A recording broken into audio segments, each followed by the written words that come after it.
ಇಂದು ಸ್ಯಾಂಡ್ಲೋಡ್ ನಟ ಪುನೀತ್ ರಾಜ್ಕುಮಾರ್ ಅವರ ಹುಟ್ಟುಹಬ್ಬ 44ನೇ ವಸಂತಕ್ಕೆ ಕಾಲಿಟ್ಟ ಪವರ್ ಸ್ಟಾರ್ ಬರ್ತ್ಡೇಯನ್ನ ಅಭಿಮಾನಿಗಳ ಜೊತೆ ಸರಳವಾಗಿ ಸೆಲೆಬ್ರೇಟ್ ಮಾಡಿಕೊಳ್ಳಲಿದ್ದಾರೆ.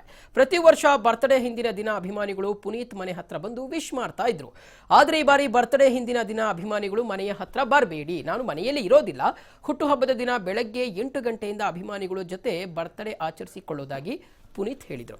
ಅದರಂತೆ ಸದಾಶಿವನಗರದ ಪುನೀತ್ ರಾಜ್ಕುಮಾರ್ ಮನೆಯ ಮುಂದೆ ಪೆಂಡಾಲ್ ಹಾಕಿ ಅಭಿಮಾನಿಗಳು ಬರೋದಕ್ಕೆ ಸಕಲ ಸಿದ್ಧತೆಗಳನ್ನು ಮಾಡಲಾಗಿದೆ. ಸದ್ಯ ಯಾವ ರೀತಿಯಾದಂತಹ ಸೆಲೆಬ್ರೇಷನ್ ಮೂಡಿದೆ ಅಲ್ಲಿ ಅನ್ನೋದರ ಕುರಿತು ಮತ್ತಷ್ಟು ಅಪ್ಡೇಟ್ಸ್ ಅನ್ನು ಕೊಡ್ಲಿಕ್ಕೆ ನಮ್ಮ ಕರೆಸ್ಪಾಂಡೆಂಟ್ ಭಾರತಿ ಇದೀಗ ನೇರ ಸಂಪರ್ಕದಲ್ಲಿ ಜಾಯಿನ್ ಆಗ್ತಾ ಇದ್ದಾರೆ. ಭಾರತಿ, ಯಾವ ರೀತಿಯಾಗಿ ಎಂಥೂಸಿಯಾಸಮ್ ಕಂಡು ಬರ್ತಾ ಇದೆ, ಅಭಿಮಾನಿಗಳ ಹರ್ಷೋದ್ಗಾರ ಯಾವ ರೀತಿಯಾಗಿದೆ? ಶಿವಪ್ರಸಾದ್, ಇವತ್ತು ಪವರ್ ಸ್ಟಾರ್ ಪುನೀತ್ ರಾಜ್ಕುಮಾರ್ ಅವರ 44ನೇ ವರ್ಷದ ಹುಟ್ಟುದ ಹಬ್ಬ. ಸೊ ಅಭಿಮಾನಿಗಳು ಬೆಳಗ್ಗೆಯಿಂದನೇ ಬೇರೆ ಬೇರೆ ಜಿಲ್ಲೆಗಳಿಂದ ಈಗಾಗಲೇ ಪುನೀತ್ ಅವರ ಸದಾಶಿವನಗರದ ನಿವಾಸದ ಮುಂದೆ ಜಮಾಯಿಸಿದ್ದಾರೆ. ಅಪ್ಪುವನ್ನ ಮೀಟ್ ಮಾಡೋದಕ್ಕೆ, ಅವ್ರಿಗೆ ವಿಶ್ ಮಾಡೋದಕ್ಕೆ ಎಲ್ಲರೂ ಕೂಡ ಕಾಯ್ತಾ ಇದ್ದಾರೆ. ಸೊ ಅಭಿಮಾನಿಗಳ ಒಂದು ಸಂತೋಷ ಏನಿದೆ ಅದು ಮುಗಿಲು ಮುಟ್ಟಿದೆ. ಅವರೆಲ್ಲರೂ ಕೂಡ ಏನು ಅವರ ನೆಚ್ಚಿನ ಸ್ಟಾರ್ನ ಹುಟ್ಟಿದ ಹಬ್ಬ ಅಂದ್ರೆ ಅವರಿಗೆ ಒಂದು ರೀತಿಯ ಹಬ್ಬದ ವಾತಾವರಣ, ಹಬ್ಬದ ಸಂಭ್ರಮ. ಹಾಗಾಗಿ ನಿನ್ನೆ ರಾತ್ರಿಯಿಂದನೇ ಕೂಡ ಕೆಲವರೆಲ್ಲರೂ ಕೂಡ ಇಲ್ಲಿ ಬಂದಿದ್ದಾರೆ. ಸೊ ಹಬ್ಬಗೆ ವಿಶ್ ಮಾಡಬೇಕು ಅನ್ನೋ ಒಂದು ನಿಟ್ಟಿನಲ್ಲಿ ಎಲ್ಲರೂ ಕೂಡ ಕಾಯ್ತಾ ಇದ್ದಾರೆ. ಜೊತೆಗೆ ಇವತ್ತು ಪುನೀತ್ ರಾಜ್ಕುಮಾರ್ ಅವರ ಹುಟ್ಟಿದ ಹಬ್ಬದ ಪ್ರಯುಕ್ತ ಜೇಮ್ಸ್ ಹಾಗೆ ಯುವರತ್ನ ಸಿನಿಮಾದ ಫಸ್ಟ್ ಲುಕ್ ಕೂಡ ರಿಲೀಸ್ ಆಗಿದೆ. ಸೊ ನೋಡೋಣ, ಅಭಿಮಾನಿಗಳಿದ್ದಾರೆ, ಅವ್ರ ಜೊತೆ ಮಾತಾಡೋಣ. ಸೊ ಎಲ್ಲಿಂದ ಬಂದಿದ್ದಾರೆ ಕೇಳೋಣ. ಸರ್, ಎಲ್ಲಿಂದ ಬಂದಿದ್ದಾರೆ? ಮೇಡಮ್, ನಾವು ದಾವಣಗೆರೆಯಿಂದ ಬಂದಿದ್ದೀನಿ. ನನಗೆ ಅಪ್ಪು ಅಂದ್ರೆ ವಿಪರೀತವಾದ ಪ್ರೀತಿ, ಹುಚ್ಚನ್ನೋದಕ್ಕಿಂತ ತುಂಬಾ ಪ್ರೀತಿ. ಅವರು ಇವತ್ತು ಹುಟ್ಟುಹಬ್ಬದ ಶುಭಾಶಯಗಳು ಅವರಿಗೆಲ್ಲ ನಮ್ಮ ಪ್ರೀತಿಯ ಅಭಿಮಾನಿಗಳಿಂದ. ಅವರು ಅಭಿಮಾನಿಗಳು ಆರಾಧ್ಯ ದೈವ ಅಂತ ಪೂಜಿಸ್ತಾರೆ, ನಾವು ಅವ್ರಿಗೆ ಪೂಜಿಸ್ತೀವಿ ಮೇಡಮ್. ಇವಾಗಲೂ ಪೂಜಿಸ್ತೀವಿ, ಮುಂದೆನೂ ಪೂಜಿಸಿರ್ತೀವಿ. ಅಂದಿನ ಮುತ್ತುರತ್ನ, ಇಂದಿನ ಯುವರತ್ನ, ನಮ್ಮೆಲ್ಲರ ರಾಜರತ್ನ, ಮುಂದಿನ ನಮ್ಮೆಲ್ಲರ ಪ್ರೀತಿಯ ಪರಮಾತ್ಮ. ಇಂದು ಹುಟ್ಟುಹಬ್ಬದ ನೆಚ್ಚಿನ ಹಿರಿಯರೇ, ಕಿಚ್ಚಿನ ಯುವಕರೇ, ಮೆಚ್ಚಿನ ಗೃಹ ಲಕ್ಷ್ಮಿಯರೇ, ಸ್ವಚ್ಛ ಮನಸ್ಸಿನ ಪುಟ್ಪುಟಾಣಿ ಮಕ್ಕಳೇ, ನಿಮ್ಮನ್ನೆಲ್ಲ ಪ್ರೀತಿಯಿಂದ ಬರ್ಮಾಡ್ಕೊಳ್ತಿರೋ ನಮ್ಮೆಲ್ಲರ ಪುನೀತ್ ರಾಜ್ಕುಮಾರ್ ಹುಟ್ಟುಹಬ್ಬದ ಹಾರ್ದಿಕ ಶುಭಾಶಯಗಳು. ಬ್ಯಾಂಡು ಹೊಡಿತಾರೆ ಬ್ಯಾಂಡು, ನಿನ್ನ ಸಿನಿಮಾ ಓಪನಿಂಗು ಗ್ರ್ಯಾಂಡು. ಆ ನಾಡಿನಲ್ಲೂ ಈ ನಾಡಿನಲ್ಲೂ ಕರುನಾಡಿನಲ್ಲೂ ಡಿಮ್ಯಾಂಡು. ಕರುನಾಡ ಲೆಜೆಂಡು, ನಮ್ಮೆಲ್ಲರ ದಿಲ್ಲಲ್ಲಿ ನೀನೇ ಅಚ್ಚ ಹೇಳಿದ ಡೈಮಂಡು. ನಮ್ಮ ನಾಡಿನ ರಾಜಕುಮಾರ ಕಣ್ಕುಕ್ಕುವ ಸೈನಿಕ್ ಸ್ಟಾರ್, ನಮ್ಮೆಲ್ಲರ ಎದೆಯಲ್ಲಿ ಅಜರಾಮರ ಯಾವತ್ತಿದ್ರು ಪುನೀತು. ಭಗವಂತ ಕೊಟ್ಟ ಆಕ್ಟರು ನಿನ್ನಲ್ಲೇ ಅವರೇ ಅಣ್ಣವರು. ಈಗ ಕಳೆದರು ನೀನೇ ಟಾಪರು, ಕರ್ನಾಟ ಪವರ್ ಸ್ಟಾರ್.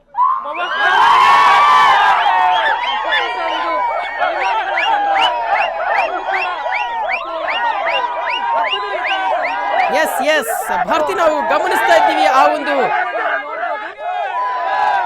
ಆ ಖುಷಿ ಹಾಗೆ ಸಂಭ್ರಮವನ್ನು ನಾವು ಗಮನಿಸ್ತಾ ಇದ್ದೀವಿ. ಇನ್ನು ಪುನೀತ್ ಅವರು ಎಷ್ಟೊತ್ತಿಗೆ ಜಾಯ್ನ್ ಆಗುವಂತ ಸಾಧ್ಯತೆ ಇರ್ತಕ್ಕಂಥದ್ದು ಏನಾದ್ರು ಇನ್ಫಾರ್ಮೇಶನ್ ಸಿಗ್ತದೆ ಈ ಕುರಿತು? ಪಾಪ ಅಭಿಮಾನಿಗಳು ತುದಿಗಳಲ್ಲಿ ವೇಟ್ ಮಾಡ್ತಾ ಇದ್ದಾರೆ ಪುನೀತ್ ಅವ್ರನ್ನ ನೋಡ್ಬೇಕು ಅಂತ.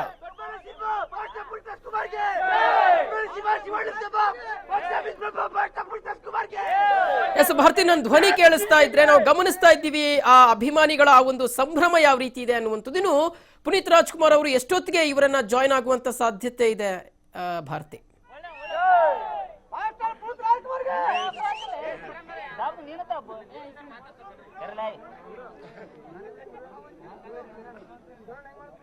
ಶಿವಕುಮಾರ್, ಇವತ್ತು ಏನು ಅಪ್ಪು ಅವರು ಈ ಬಾರಿಯ ಬರ್ಡೇನ ಒಂದು ಸ್ಪೆಷಲ್ ಆದ ರೀತಿಯಲ್ಲಿ ಆಚರಣೆ ಮಾಡೋದಕ್ಕೆ ಅಭಿಮಾನಿಗಳಿಗೆ ಕರೆ ಕೊಟ್ಟಿದ್ರು. ಸುಮಾರು 2 ದಿನದ ಹಿಂದೆನೆ ಈ ಬಾರಿ ಏನು ನನ್ನನ್ನ ನೋಡೋಕ್ ಬರ್ತೀರಾ, ನೀವು ನೋಡೋಕ್ ಬರದೆ ನನಗೆ ಒಂದು ದೊಡ್ಡ ಗಿಫ್ಟ್, ಹಾಗಾಗಿ ಏನೇ ಹಾರ ತುರ ಇರ್ಬೋದು, ಕೇಕ್ ಇರ್ಬೋದು, ಇದನ್ನೇನು ತರಬೇಡಿ, ಅದೇ ಹಣವನ್ನ ಯಾವ್ದಾದ್ರು ಒಳ್ಳೆ ಕೆಲಸಕ್ಕೆ ನೀವು ಉಪಯೋಗಿಸ್ಕೊಳ್ಳಿ ಅಂತ ಒಂದು ಮಾತನ್ನ ಕೂಡ ತಮ್ಮ ಅಭಿಮಾನಿಗಳಿಗೆ ಹೇಳಿದ್ರು.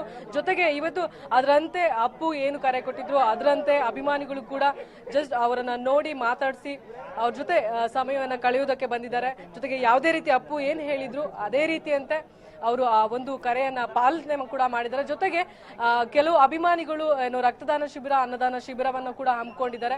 ಒಟ್ಟಿನಲ್ಲಿ ಒಂದು ರೀತಿಯ ಮಾದರಿಯಾದ ಹುಟ್ಟುಹಬ್ಬವನ್ನ ಈ ಬಾರಿ ಪುನೀತ್ ರಾಜ್ಕುಮಾರ್ ಅವರು ಆಚರಿಸ್ಕೊತಿದ್ದಾರೆ ಅಂತಾನೆ ಹೇಳ್ಬೋದು. ಶಿವಪ್ರಕಾಶ್, ಓಕೆ ಭಾರತಿ, ಧನ್ಯವಾದ ತಮ್ಮೆಲ್ಲ ಮಾಹಿತಿಗಾಗಿ. ವೀಕ್ಷಕರನ್ನ ನಾವು ಗಮನಿಸ್ತಾ ಇದ್ದೀವಿ, ಇದು ಪುನೀತ್ ರಾಜ್ಕುಮಾರ್ ಅವರ ನಿವಾಸದಿಂದ ಬರ್ತಾ ಇರ್ತಕ್ಕಂಥ ವಿಜುವಲ್ಸ್. ಅಂದ್ರೆ ಎಷ್ಟು ಸಂಭ್ರಮ, ಎಷ್ಟು ಎಂಥೂಸಿಯಾಸಮ್ ಇದೆ ಅಭಿಮಾನಿಗಳಲ್ಲಿ ಅನ್ನುವಂಥದ್ದು ನಮಗೆ ಗೋಚರಿಸ್ತಾ ಇದೆ. ಇನ್ನು ಇವರ ಹುಟ್ಟುಹಬ್ಬದ ಹಿನ್ನೆಲೆಯಲ್ಲಿ ಅಭಿಮಾನಿಗಳಿಗೆ ಚಿತ್ರತಂಡ ಜೊತೆಗೆ ಪುನೀತ್ ರಾಜ್ಕುಮಾರ್ ಅವರು ಗುಡ್ ನ್ಯೂಸ್ ಅನ್ನ ಕೊಟ್ಟಿದ್ದಾರೆ. ಅದು ಯುವರತ್ನ ಹಾಗೆ ಜೇಮ್ಸ್ ಚಿತ್ರದ ಫಸ್ಟ್ ಲುಕ್ ಸಹ ರಿಲೀಸ್ ಆಗಿದೆ. ಅದಕ್ಕೆ ಅಭೂತಪೂರ್ವವಾಗಿ ರೆಸ್ಪಾನ್ಸ್ ಸಹ ವ್ಯಕ್ತವಾಗ್ತಾ ಇದೆ. ಪ್ರತಿ ಚಿತ್ರಕ್ಕೂ ಸಹ ಅಭಿಮಾನಿಗಳು ತುದಿಗಾಲಲ್ಲಿ ನಿಂತು ವೇಟ್ ಮಾಡ್ತಾ ಇರ್ತಾರೆ ಪುನೀತ್ ರಾಜ್ಕುಮಾರ್ ಅವರನ್ನ ತೆರೆ ಮೇಲೆ ನೋಡಬೇಕು ಅನ್ನೋ ನಿಟ್ಟಿನಲ್ಲಿ. ಹಾಗಾಗಿ ಈಗ ಪುನೀತ್ ರಾಜ್ಕುಮಾರ್ ಅವರು ತಮ್ಮ 44ನೇ ವಸಂತಕ್ಕೆ ಕಾಲಿಟ್ಟಿದ್ದಾರೆ. ಹಾಗಾಗಿ ಅವರ ಹುಟ್ಟುಹಬ್ಬದ ಹಿನ್ನೆಲೆಯಲ್ಲಿ ಫಸ್ಟ್ ಲುಕ್ ಸಹ ರಿಲೀಸ್ ಆಗಿರ್ತಕ್ಕಂಥದ್ದು ನಾವು ಗಮನಿಸ್ತಾ ಇದ್ದೀವಿ. ಆ ಪೋಸ್ಟರ್ ಎಷ್ಟು ಝಲಕ್ಕಿಂದ ಕೂಡಿದೆ, ಎಷ್ಟು ಕಲರ್ಫುಲ್ ಆಗಿ ಕೂಡಿದೆ ಅನ್ನುವಂಥದ್ದು. ಮತ್ತೊಂದು ಕಡೆ ಅಭಿಮಾನಿಯ ಒಂದು ಅಂದ್ರೆ ಅಚ್ಚೆ ಹಾಕಿಸ್ಕೊಂಡು, ಜೊತೆಗೆ ಐ ಥಿಂಕ್ ಅವ್ರ ಅಂಗವಿಕಲರು ಅನ್ಸುತ್ತೆ, ನಾವು ದೃಶ್ಯಗಳಲ್ಲಿ ಗಮನಿಸ್ತಾ ಇದ್ದೀವಿ. ಅವರು ಸಹ ಪುನೀತ್ನ ನೋಡಬೇಕು ಅಂತ ಪಾಪ ಎಲ್ಲಿಂದ ಬಂದಿದ್ದಾರೋ ಗೊತ್ತಿಲ್ಲ, ಆ ಅಭಿಮಾನವನ್ನ ಇಲ್ಲಿ ಅವರು ಮೆರಿತಾ ಇದ್ದಾರೆ. ರಾಜ್ಯದ ಬೇರೆ ಬೇರೆ ಭಾಗಗಳಿಂದ ಅಭಿಮಾನಿಗಳು ಬಂದು ತಮ್ಮ ನೆಚ್ಚಿನ ಅಪ್ಪುಗೆ ವಿಶ್ ಮಾಡಬೇಕು ಅಂತದ್ದು, ಕೈಯಲ್ಲಿ ಪಾಪ ರೋಸ್ಬೆರಿ ಇಟ್ಕೊಂಡ್ ಬಂದಿದ್ದಾರೆ, ತುದಿಗಾಲಲ್ಲಿ ನಿಂತಿದ್ದಾರೆ ಪುನೀತ್ ಅವ್ರನ್ನ ನೋಡಬೇಕು ಅಂತ. ಇನ್ನು ಈ ಬಾರಿ ಸರಳವಾಗಿ ಆಚರಿಸ್ಕೊಳ್ಬೇಕು, ಯಾಕಂದ್ರೆ ಪ್ರತಿ ಬಾರಿಯೂ ರಾತ್ರಿಯಿಂದಲೇ ಸೆಲೆಬ್ರೇಷನ್ ಮೂಡ್ ಜಾಸ್ತಿ ಆಗ್ಬಿಡುತ್ತೆ. ರಾತ್ರಿ 12 ಗಂಟೆಯಿಂದಲೇ ಅಭಿಮಾನಿಗಳು ಕೇಕು, ಹಾರ, ತುರಾಯಿ ತಗೊಂಡು ಬಂದು ಅವರಿಗೆ ವಿಶ್ ಮಾಡುವಂಥದ್ದು ಕಂಡು ಬರ್ತಾ ಇತ್ತು. ಆದರೆ ಪುನೀತ್ ಅವರು ಹೇಳಿದ್ರು, ನಾನು ಮನೆಯಲ್ಲಿ ಇರೋದಿಲ್ಲ, ಹಾಗಾಗಿ ಬೆಳಗ್ಗೆಯಿಂದ 8 ಗಂಟೆಯಿಂದ ಬನ್ನಿ ಮನೆ ಹತ್ರ ಅಂತ. ಹಾಗಾಗಿ ಈಗ ಅಭಿಮಾನಿಗಳು ಸಾಕಷ್ಟು ಸಂಖ್ಯೆಯಲ್ಲಿ ಬರ್ತಾ ಇದ್ದಾರೆ, ಆ ಮುಖಾಂತರ ತಮ್ಮ ಅಭಿಮಾನವನ್ನ ವ್ಯಕ್ತಪಡಿಸ್ತಾ ಇದ್ದಾರೆ.